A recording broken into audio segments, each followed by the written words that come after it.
Bonsoir chers téléspectateurs et bienvenue dans notre journal de mercredi 1er janvier 2025 et bonne année à tout le monde et j'ai le plaisir de le présenter avec mon collègue Chérif Bousseila et moi-même Mohamed Al-Moussani. Bonsoir Chérif. Bonsoir Mohamed, bonsoir mesdames et messieurs. Je vous souhaite tous une très bonne année et on commence tout de suite avec les principaux titres. Dr Moustapha Madbouli déclare que le PIB égyptien a atteint 3,5% contre un taux de croissance de 2,7% au cours de la même période du dernier exercice financier.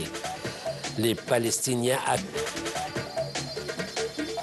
Les livraisons de gaz russe à l'Europe via l'Ukraine cessent définitivement après l'expiration des contrats signés entre les deux parties fin 2019.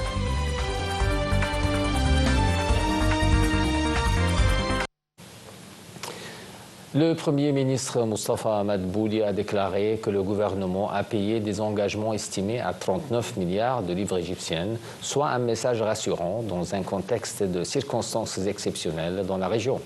Lors d'une conférence de presse tenue à la suite de la réunion hebdomadaire du Conseil des ministres dans la nouvelle capitale administrative, M. Madbouli a d'autre part précisé que le PIB égyptien a atteint 3,5% contre un taux de croissance de 2,7% au cours de la même période du dernier exercice financier. Il a ajouté que les revenus du secteur privé ont monté de plus de 63%. Madbouli a par ailleurs annoncé l'achèvement de la 4e révision avec le Fonds monétaire international qui constitue un indice de confiance dans l'économie égyptienne. Madbouli a aussi dévoilé que l'Union européenne a versé à l'Égypte une somme d'1 milliard d'euros. Évoquant le secteur de l'industrie, le chef du gouvernement a souligné que l'État a déployé de grands efforts pour relancer l'industrie textile dans la ville d'El Mahalla Al-Kubra, précisant que la première étape de ce projet est déjà achevée et que l'État a versé quelques 56 milliards de livres égyptiens dans ce secteur vital.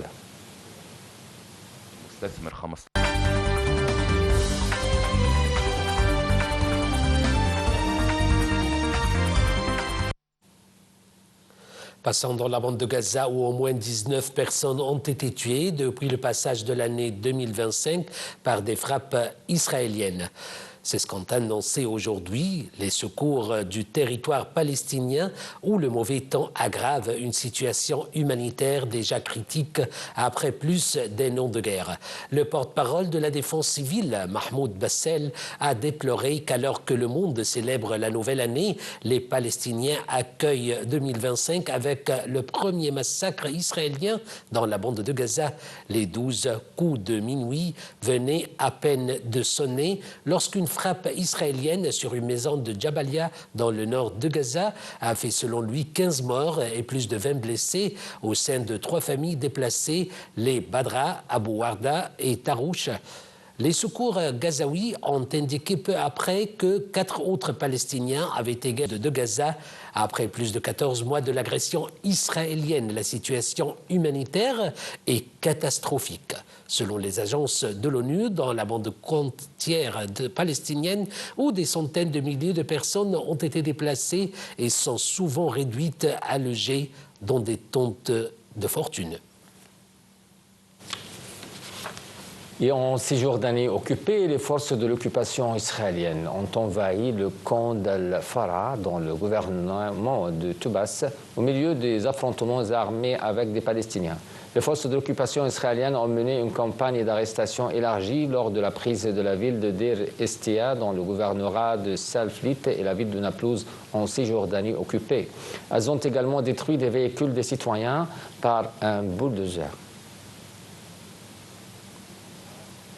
Le Bureau des Nations Unies pour la coordination des affaires humanitaires dans les territoires palestiniens occupés (OCA) a déclaré que les colons ont été impliqués dans environ 1400 incidents de violence contre des citoyens palestiniens en Cisjordanie, y compris à Jérusalem-Est au cours de l'année 2024. Le Bureau a ajouté que les attaques comprenaient des incendies et des attaques contre des communautés palestiniennes, en plus d'endommager des arbres fruitiers et de détruire des propriétés, ce qui a provoqué le déplacement de nombreux Palestiniens. L'armée d'occupation israélienne a annoncé avoir mené un raid aérien dans le sud du Liban. Ce raid avait ciblé une installation de stockage d'armes après avoir repéré des éléments du Hezbollah en train de transférer des armes vers un camion à proximité. Cela est intervenu alors que la chaîne de diffusion israélienne a révélé que l'armée d'occupation israélienne se prépare à se retirer du secteur occidental du sud du Liban en coordination avec le mécanisme de surveillance américain, ainsi qu'à établir des sites militaires devant chaque colonie. Les factions armées à Al-Souaïda ont empêché un convoi appartenant au département des opérations militaires en Syrie d'entrer dans la ville. Selon des sources de la cellule de crise conjointe, les factions ont demandé au convoi militaire de rentrer à Damas, surtout faute de coordination préalable avec les factions locales du gouvernorat qui, à leur tour, se sont mobilisées et ont érigé des barrières sur la route de Damas-Al-Souaïda. Le ministre de l'Information des nouvelles autorités syriennes, Mohamed Al-Omar, a déclaré œuvrer pour une presse libre, s'engageant à garantir la liberté d'expression dans un pays où, durant des décennies, les médias ont été muselés par l'ancien pouvoir. Le ministre a déclaré que pour la phase à venir, les nouvelles autorités œuvreront à la reconstruction d'un champ médiatique syrien libre, objectif et professionnel. Omar a aussi affirmé vouloir réduire la bureaucratie et faciliter le travail des équipes de la presse étrangère.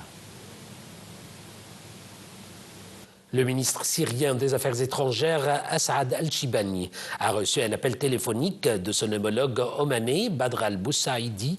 Le ministre omanais des Affaires étrangères a affirmé au cours de l'appel que son pays soutenait la reconstruction de la Syrie. Il a également souligné la nécessité de préserver l'unité, la stabilité et la sécurité de la Syrie avec son tissu diversifié et de travailler à accroître la coopération entre les deux pays.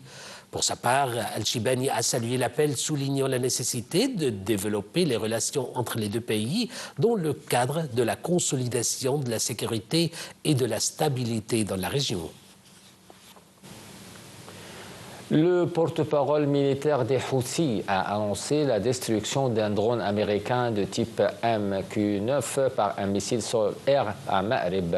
Il a ajouté qu'il s'agissait du 10e avion abattu en 72 heures et du 14e depuis le début de la bataille de soutien à Gaza. Le porte-parole des Houthis a également confirmé la poursuite de leur soutien au peuple palestinien jusqu'à la fin de l'agression israélienne sur Gaza et la levée du blocus.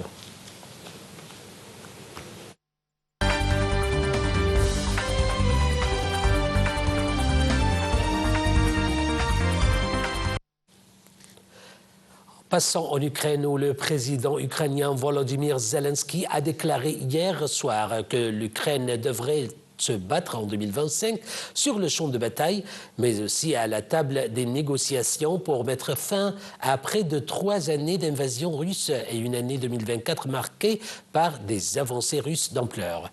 Le président ukrainien a dit souhaiter une paix juste en 2025, mais son pays achève l'année sur la défensive face à une armée russe qui avance malgré d'importantes pertes. Volodymyr Zelensky s'est également dit confiant que les États-Unis vont soutenir pleinement l'Ukraine dans sa guerre avec la Russie. Tout est là.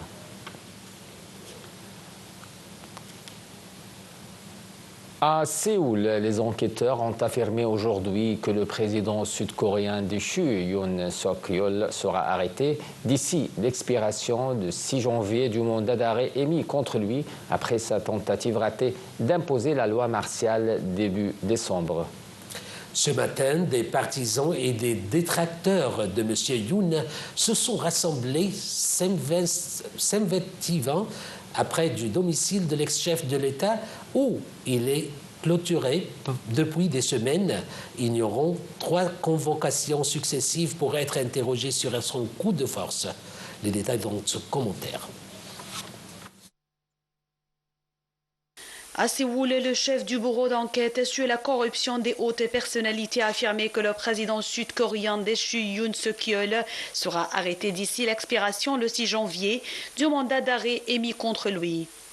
M. Youn a promis dans un communiqué qu'il se battra jusqu'à la toute fin.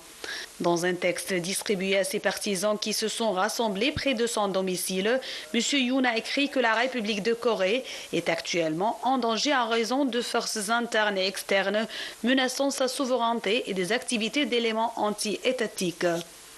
Un député du parti d'opposition Parti démocratique a qualifié le message de M. Youn d'autrement inapproprié, le jugeant délirant et l'accusant de tenter d'inciter à des affrontements.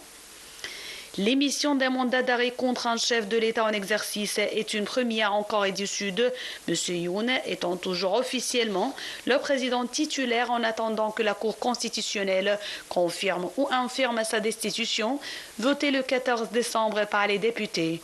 L'ex-procureur Star avait sidéré le pays le 3 décembre en proclamant par surprise la loi martiale, en envoyant l'armée au Parlement pour tenter de le museler, avant d'être obligé de faire marche arrière quelques heures plus tard, sous la pression de l'Assemblée nationale et de milliers de manifestants. Il est visé par plusieurs enquêtes, dont une pour rébellion, un crime théoriquement passible de la peine de mort et interdiction de quitter le territoire.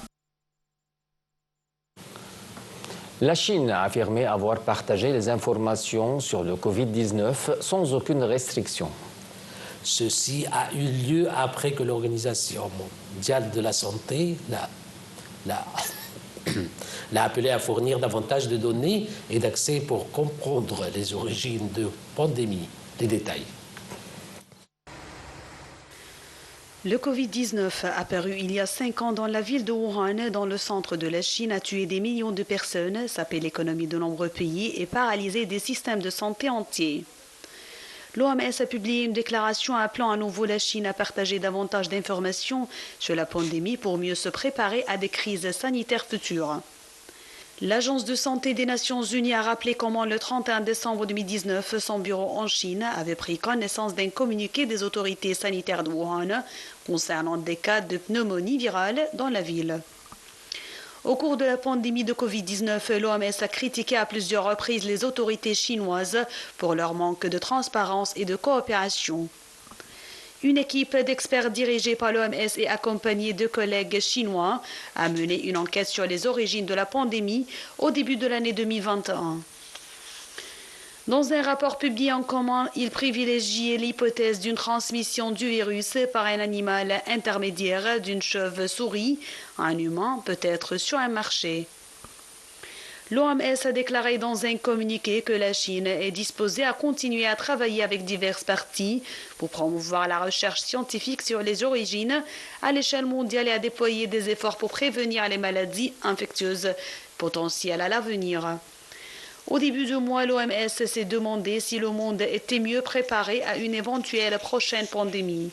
En décembre 2021, des tractations internationales ont commencé afin de parvenir à un accord sur la prévention, la préparation et l'intervention en cas de la nouvelle pandémie. Le FBI a fait savoir aujourd'hui qu'il traitait l'attaque au véhicule bélier à la Nouvelle-Orléans comme un acte terroriste et a confirmé la mort du suspect. Au moins 10 personnes ont été tuées dans une attaque au véhicule bélier dans un quartier touristique de la Nouvelle-Orléans, visant des personnes célébrant le Nouvel An, au cours de laquelle 2 policiers ont aussi été blessés par balle. Le conducteur d'un pick-up a foncé dans la foule en essayant d'écraser le plus de personnes qu'il pouvait, selon une responsable de la police de la ville américaine.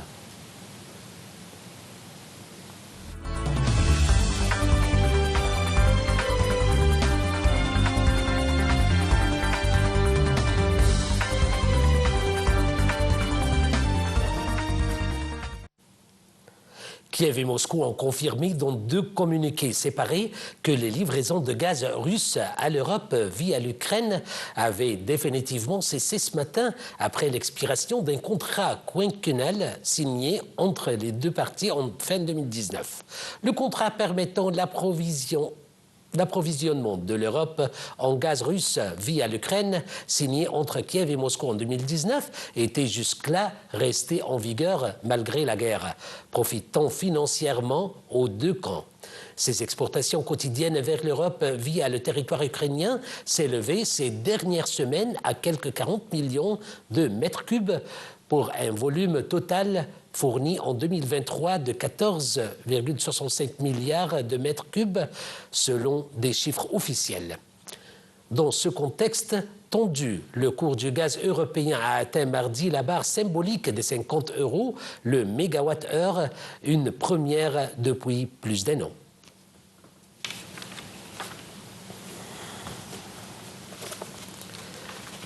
Mesdames et messieurs, merci pour votre attention. C'était la fin de notre journal. Merci.